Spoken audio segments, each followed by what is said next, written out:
Welcome back to the channel. Today we're doing something kind of interesting, kind of fun. We are filming a love story for one of our clients. I've been on the come up like the whole summer, but you should probably not focus on those numbers. If you grow up poor, I think the Lord loves us. All of us, it's clear and it's obvious that there is a lot of us. Few options when you're in line for food boxes. Government cheese, cash aid, and EBT. So inside to glow up, I feel that much better. You're counting not much cheddar, but gotta slow up.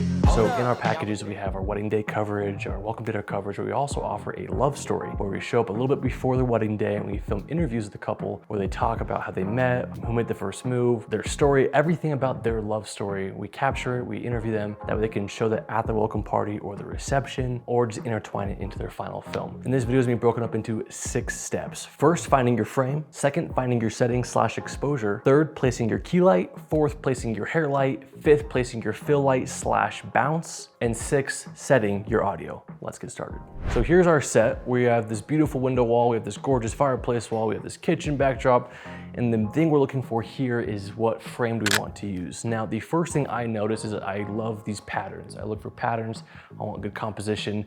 I see these beautiful black windows and I think it'd be so fun to shoot head on. The problem with these windows is that I immediately noticed there's no drapes. So whatever the exposure is outdoors, I have to match that exposure, right? You don't want our background to be blown out. If we're shooting this way, this frame, let me pull up my camera and show you. I'm gonna film Athy right now. Athy, move the camera a little bit off your face. I have to match the exposure of that backlight, okay? So if I have to get down to there, which means I have to put in a ton of light, and I don't think we have the light power to do that because we're working on a 120D and I think an Amaran F21X. So that's one option. Option 2, Athy, on the couch, please. We use the kitchen as our background, which I think is really pretty. I have some nice lights to play with behind them. But the issue with this is I don't love that it's like a kitchen behind them. I think there's better options. Option 3, this is fun because you guys are probably gonna disagree with our final option based on the options you get to see. Option 3 is this, which I do like a lot. We got some nice bokeh. We got some good leading lines. We got windows that we can easily match exposure to, okay? And then option 4, I'm super in love with this. Let me film this for a few reasons. 1, we have great lights on each side, good bokeh to play with. 2, we have some windows. And 3, it's on a couch, so it feels very natural as opposed to bringing a bar stool for them to sit on. So I'm inclined to option 4, which is what we're gonna go with. Also, as for the lenses I'm using, I just decided I wanna shoot this on the 50mm on the Sony FX3, and that's gonna be the hero cam. And then we're having Nate on a FX3 with an 85, and he's gonna be handheld on the side, getting some nice side shots for a secondary angle. Okay, so this is a little high. I'm gonna move this, oh, fancy.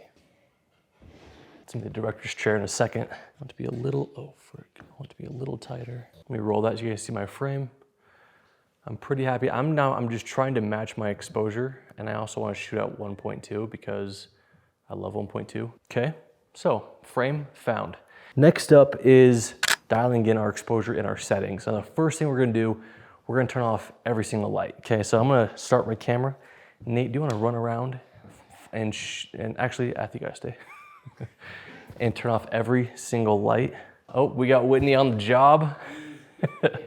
That's our beautiful bride-to-be on the job. Okay, and then Nate, these overheads.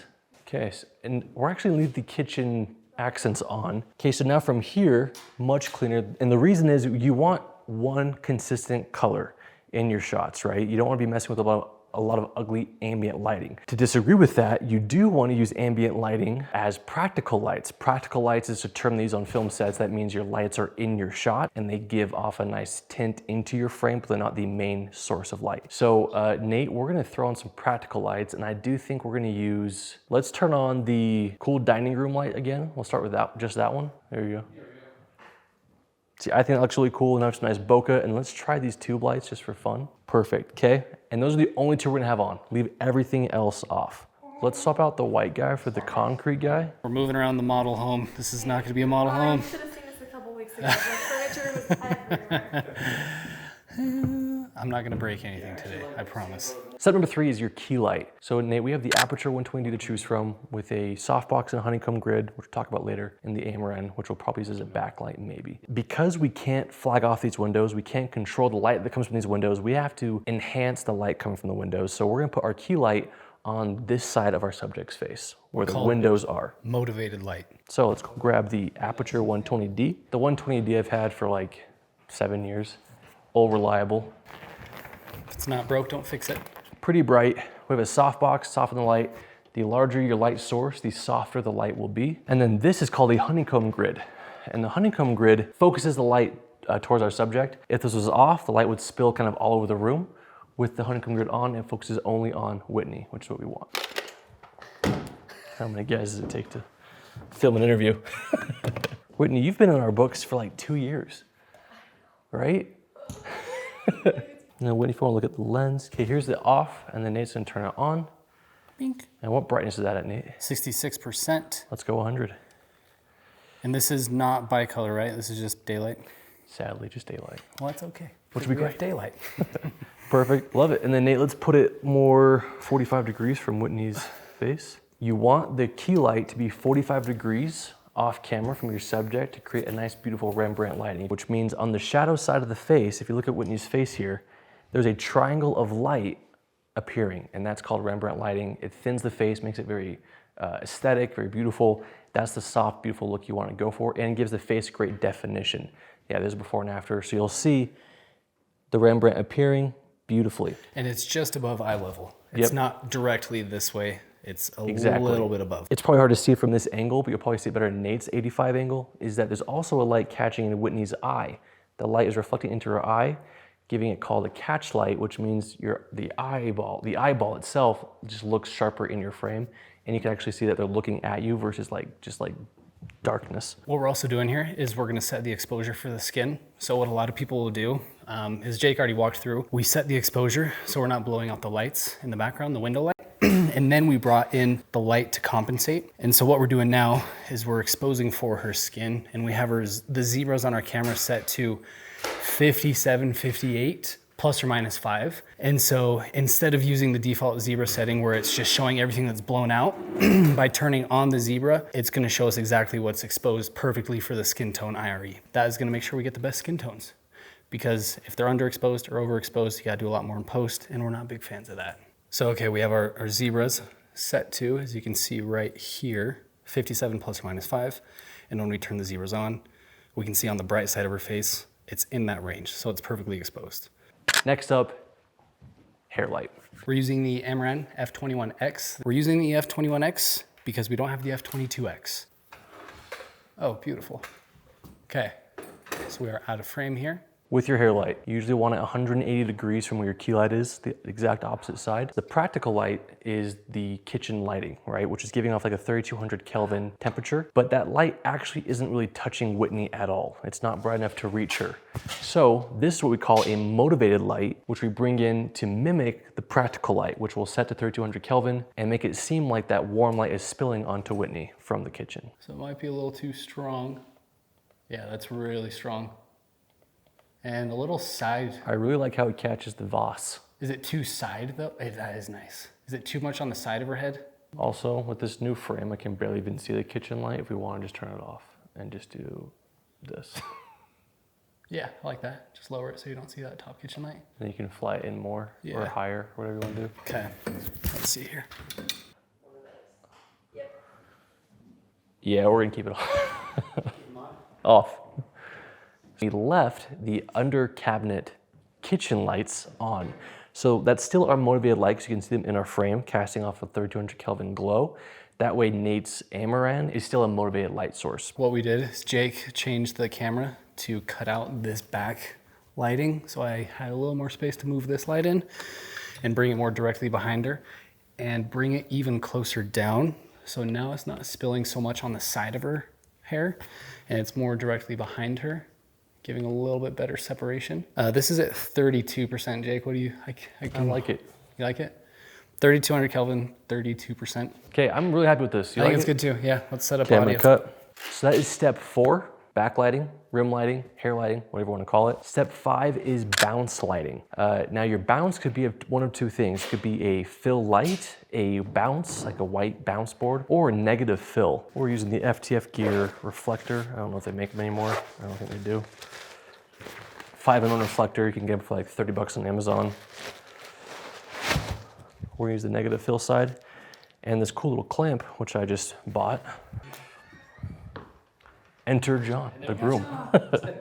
So I don't know if this is actually gonna be a whole necessary thing because of how wide our frame is, but we'll do before and after. But if like, for example, in a dark room, this room has so much white light coming from every direction. Her face is naturally exposed pretty well across evenly. And so like, if I were to add more reflective fill, you can kind of see the before and after. So let's see how close I can get. It needs to be pretty close for it to even do anything. And we might not have that luxury with our frame. That's as close as it can be. I just want to see if I can even tell the difference. After. Yeah, I see it. A little bit. Yeah. It's very subtle. In fact, if you were watching, it's really only shadowing the lower jaw on her shadow side. I think it just creates better lighting across her face, so we're gonna leave it. Step number 6, I think Nate's working on it, is audio. Now for audio, we are rocking a boom mic, an NTG 5 with a boom pole. You want the boom mic, or the microphone, to be about 6 to 12 inches away from your talent's speaking mouth, right? Okay, that's good. We can have it here, which is still about 12 inches away from her face, which is perfect, captures great audio, slightly above. And you think like looking at this shot, like, wow, you look like you're in the frame with this mic. And it's like, no, you're really not. And we'll link all this to you guys, all the gear below. Nate is our dedicated DP, gaffer, audio technician, and best boy today. So we love to see it. All right. Slash co-director, slash producer. Slash, I don't know. Slash best friend, slash work husband, slash partner. Or as for audio, we're using the Zoom F6, which is the big brother to the F3. We have both. F6 just kind of a little bit more production value, in my opinion. There's 6 inputs, we only need 1, and you can actually adjust the gain levels, which we want our audio to be peaking around -6 dBs. This is also powered by a NPF battery, and it's probably one of my favorite recorders. I tend to lean towards it over the F3 for like interviews and my YouTube videos and things, just because I can adjust the gain levels, and also shoots in 32-bit flow, which is beautiful. So Nate brought this little, this is mine, the clamp. We're just gonna put the F6 onto the boom pole, or onto the C-stand, just so that we don't have to worry about holding it. Over to our corporate office, and now we finished up our day over here. Perfect. Like Sounds killer. You can't really see, but the audio is peaking on -6, -12, and I'm kind of giving her a little bit of a leeway because she'll probably talk louder as we talk. Perfect, Whitney. Last thing, Nate is gonna be doing a second camera. You might be thinking why. Whenever you're filming with 2 camera angles, there's a lot of perks. The biggest perk is, especially with a video like this, where we're probably gonna be cutting out just, fluff or pauses or, whatever, and condensing it into a tight edit. You don't wanna just always jump cut the same thing. And so having a second angle allows you, if you're cutting from one thing to the next, cut without feeling like it actually cut, if that makes sense. So I'm gonna put this right here, Whitney, so you can look at yourself if you want. I usually do that, it just helps me talk better. I'm mostly handheld, but I'm just kind of like resting it. It's giving it a little bit of camera movement, but like shooting a toast, we're shooting from the dark side of her face. Just to kind of highlight that Rembrandt lighting. Yeah, so right here, I am shooting on the dark side of her face to highlight that Rembrandt lighting, but I'm also putting her in kind of center right frame instead of like this, which is a creative choice. It's not wrong. You'll see Netflix do it sometimes, but we prefer just like that. Well, I'll let you just go, and then once you feel like you've told the story, I'll jump in with questions. John in first. Do you Yeah. want to start us together, or do you want us to just... Probably start, what do you want to do? I'm happy to start with you since it's all set for you. Is it going to change everything? If we Not a ton, no. Would you rather just, Maybe easier to story to tell first. That way we can With figure when you're out together? where we want to like go singly. okay, yeah, let's bring him in, yeah. Good job. Yeah. You ready? Okay, next thing, now we're just gonna slightly readjust the lighting for 2 people. It won't really change that much, you guys. It's like, this is all the hard work. Whether you put in a different talent, more people, you're really just kind of moving things in or out. That's really all. Okay, perfect, yeah. So all I'm gonna do, you guys, is just make sure the light is pointing at them directly. Okay, and then when you're miking 2 people with 1 mic, you just wanna put it in the dead center of them, which will sound just as good. You look great. This is like fancy. Look at it. It looks really good. Oh, I didn't even notice that. All that's left now is to film the interview, and we're gonna do it 3 times, both of them, and then singles. and then we'll show you the final product. Let's get started. Are you ready for it? Yep, camera's rolling. I'm gonna start here with audio. John, if you wanna clap your hands for audio syncing. Perfect. Okay, and you guys just tell your story, whatever you wanna do, and then we'll jump in when you ask questions. Okay. I think we decided you were gonna start. I was gonna start? Yeah. Oh man. All right, I'm here to listen. So you can just tell. Oh, so this is just me storytelling? Yeah, for Or you sure. just enjoy it? No, that is not how it happened. Winnie didn't respond back for 30 days. I had to wait 30 days for her to reply back to my message. Okay, we just finished the couple interview, moving on to Whitney's interview, which is just in time because of batteries about to die. So we're making micro adjustments again, back to Whitney's setup.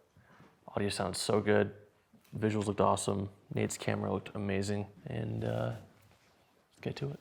And in frame, and out frame, perfect. Okay, as for our framing, looks good. We have had some sunlight coming in on the cabinets in the background now. It's a little hot, but I'm kind of cool with it. And I lied about the fence getting darker. The sun is now hitting it directly, but Attracted to what I love about him. so excited for everybody to criticize my shutter speed. But I don't. Whitney, give us a clap. Perfect. Okay, Nate, you good? Matthew, you good? The first thing that stuck out to me on John's dating profile, and it was the fact that the last sentence I read was that he was capable of killing spiders. Micro adjustments, shouldn't be too crazy, mainly just mic placement. Yep, you're good. I'm actually gonna move frame a little bit closer. One thing that I love about her is like she always loves talking about partnership, teammate. She grew up with all boys in her family, and so You guys are awesome. That was fun. Had a good time. yeah, we're super stoked. I love, yeah. Great stuff. We're gonna do a quick outro and then we'll start packing up. That's a wrap. Look how cool this looks. So we just finished the interview. Sun went down again. We had no control over the windows, so we're kind of at its mercy. You kind of start to see the power of having a controlled set where you black out all the windows and control your lighting, and then fly in like what are those called? The gobos. Yeah, the gobos. Like to give Shape yourself a the window. light, give Yeah, texture. you see why it's so important. So you have to rush and feel like you're rushing with the light. But either way, the shots look so good. The interviews went really well. I feel like we're like doing like a love story right now ourselves. So it was 2021. 2021 when Nathan and I Zow. first kissed. Well, that's a good point though. It's like that's why you always set up without any lights and you expose for outside. Yeah. And then you just compensate with the light, because if you had just plopped it down, you would have Right. had to change exposure. But like regardless of how the background's changing, whether it's dark or bright, their faces were always exposed Right. perfectly. Which we did, but then the sun, we didn't account for the sun getting lower. Right. Which started getting hot. So Something that you did really well is you said that please, yeah. where's my popcorn? That I don't think a lot of people do in this space, but definitely in like the directing, like Netflix space, is you said, give me dates. Oh, Give yeah. me dates. Because that really can like really give you some flexibility, make it look cool. Like cut to September 2022. Title sequences. Yeah. Again, going back to like Netflix, perfect for storytelling. Thanks for watching. Yeah. Thanks for being here, and we'll show you some of the final results. 3, 2, 1. Oh, and thanks to Athy for being here. All right, 3, 2, 1. And click on some ads, dang it, so we can make some. Probably gonna come up like the whole summer, but you should probably not focus on those numbers. If you grow up poor, I think the Lord loves us. All of us, it's clear and it's obvious that there is a lot of us. Few options when you're in line for food boxes. Government cheese, cash aid, and EBT. So inside the glow up, I feel that much better. You're counting not much cheddar, but gotta slow up. Hold up, nowadays you ain't gotta blow up. Don't need to be put on. Put yourself on, that way when you make it, you bullet.